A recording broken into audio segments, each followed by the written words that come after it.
ओम श्री परमात्मे नमः। श्री रामकृष्ण परमहंस की अमृत वाणी। गुरु का स्वरूप और प्रयोजन। गुरु कौन है? एकमात्र ईश्वर ही सारे जगत के गुरु ही। जो गुरु के बारे में मनुष्य बुद्धि रखता है, उसके साधन भजन का क्या फल होगा? गुरु के बारे में मनुष्य बोध नहीं रखना चाहिए। ईश दर्शन होने के पहले शिष्य को प्रथम गुरु के दर्शन होते हैं, फिर ये गुरु ही शिष्य को इष्ट देव के दर्शन करा देते हैं। तथा स्वयं धीरे धीरे उस इष्ट रूप में विलीन हो जाते हैं। तब शिष्य गुरु तथा इष्ट देव को अभिन्न एक रूप देखता है। इस अवस्था में शिष्य जो वर मांगता है, गुरु उसे वही देते हैं। यहाँ तक कि गुरुदेव उसे सर्वोच्च निर्वाण की अवस्था तक दे सकते हैं। या अगर शिष्य चाहे तो वह उपास्य उपासक रूपी भाव संबंध को बनाए रखकर द्वैत अवस्था में भी रह सकता है। वह जैसा चाहे गुरु उसके लिए वैसा ही कर देते हैं। मनुष्य गुरु कान में मंत्र फूकते हैं, परंतु जगत गुरु प्राणों में मंत्र जगा देते हैं। गुरु मानो मध्यस्थ हैं। जैसे मध्यस्थ प्रेमी को प्रेमिका से मिला देता है, वैसे ही गुरु भी साधक को इष्ट के साथ मिला देते हैं। गुरु मानो गंगा जी हैं। गंगा में लोग कितना कूड़ा करकट और गंदी चीजें डालते हैं, परंतु इससे उसकी पवित्रता घट नहीं जाती।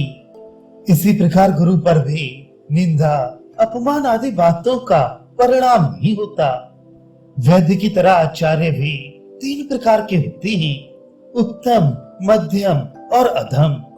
जो वैद्य आकर सिर्फ रोगी की नाड़ी देखकर दवा बताकर ये दवा लेना जी कहकर चला जाता है, रोगी ने दवा ली या नहीं इसकी कोई खबर नहीं लेता, वह अधम वैद्य है। इसी तरह कुछ आचार्य केवल उपदेश दे जाते हैं, शिष्य उनका पालन करता है या नहीं इसकी वे खबर नहीं रखते। दूसरी श्रेणी के वैद्य रोगी को केवल दवा लेने के लिए कहकर चले नहीं जाते, परंतु यदि रोगी दवा लेना नहीं चाहता हो तो उसे दवा लेने के लिए तरह तरह से समझाते बुझाते हैं।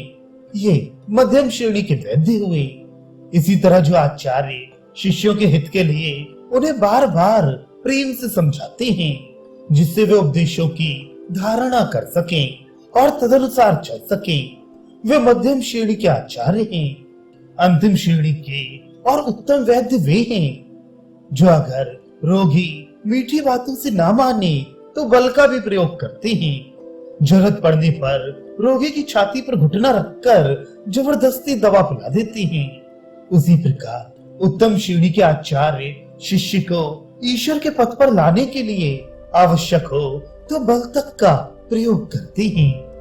जिन जिन के निकट कोई शिक्षा प्राप्त होती हो, उन सभी को गुरु ना कहकर एक निर्दिष्ट व्यक्ति को ही गुरु कहने की क्या आवश्यकता है?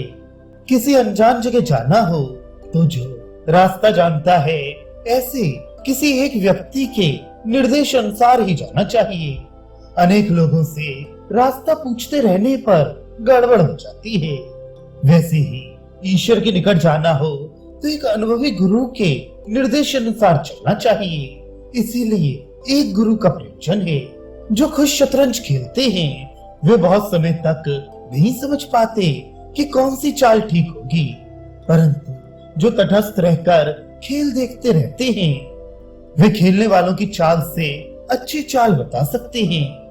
संसारी लोग सोचते हैं कि हम बड़े बुद्धिमान हैं, परंतु वे धनवान विषय सुख आदि में आसक्त रहते हैं। वे स्वयं खेल में डूबे रहते हैं, ठीक चाल समझ नहीं पाते। परंतु संसार त्यागी साधु महात्मा विषयों से अनासक्त होते हैं। वे संसारियों से अधिक बुद्धिमान होते हैं। वे खुद नहीं खेलते, इसलिए अच्छी चाल बता सकते हैं। इसलिए धर्म जीवन यापन करना हो तो जो साधु महात्मा ईश्वर का ध्यान चिंतन करते हैं, जिन्होंने उन्हें प्राप्त कर लिया है, उन्हीं के बातों पर विश्वास रखकर चलना चाहिए। यदि तुम्हें मामले मुकदमे की सलाह चाहिए हो तो तुम वकील की ही सलाह लोगे, ना कि किसी अरे गहरे की। यदि तुम्हारे भीतर ईश्वर के प्रति ठीक ठीक अनुराग हो, उन्हें जानने की स्पृहा उत्पन्न हो, तो अवश्य ही वे तुम्हें सद्गुरु से मिला देंगे। साधक को गुरु के लिए चिंता नहीं करनी पड़ती।